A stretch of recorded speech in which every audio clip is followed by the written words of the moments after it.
Police are still pursuing several lines of inquiry, including Islamic extremism. And according to reports, they are also investigating the close ties between Sir David Amess and the Gulf state of Qatar. The Times newspaper detailed how Amess had registered trips to Qatar worth a total of £8,700 in 2018 and 2020, funded by Qatar's Ministry of Foreign Affairs.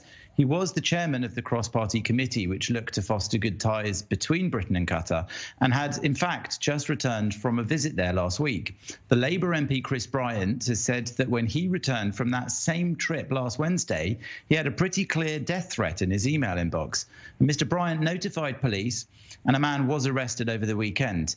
The man being questioned over the stabbing of David Amess is Ali Harbi Ali, the 25-year-old son of Harbi Ali Kulane, and he's a former advisor to the Prime Minister in Somalia. And as you said, Qatar backs the present Somalian president who came to power in 2017 when the former Prime Minister went into exile. He remains in power even after his mandate's expired. And a spokesman at the Somali embassy in China has also confirmed that the suspect alleged to have killed David Amess is the nephew of Somalia's ambassador to China, Awali Kulane. So he comes from a wealthy family which remains connected to Somalia's elite. Any ideas at this stage from authorities as to the motive for this killing, given what you've just described right now?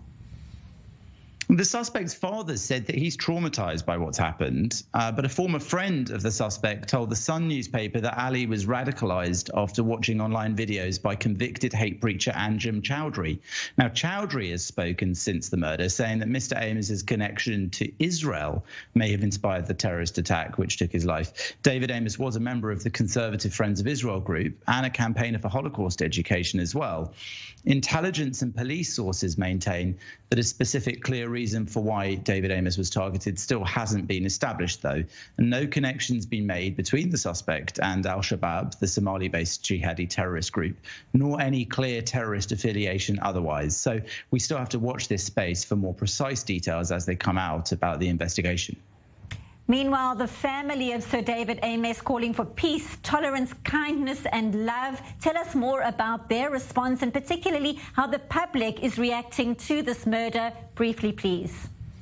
Well, the family have been devastated, obviously, as of many in the House of Commons, where David Amess was much loved. There's been a lot of discussion as well as about extremism, about the nature of debate in politics in the UK and the nature of public discourse about it, saying that lots of the aggression that takes place in this sort of discussion and debate is causing these kinds of attacks to become more frequent. And that's definitely something that they'll be looking to try to curb in the future.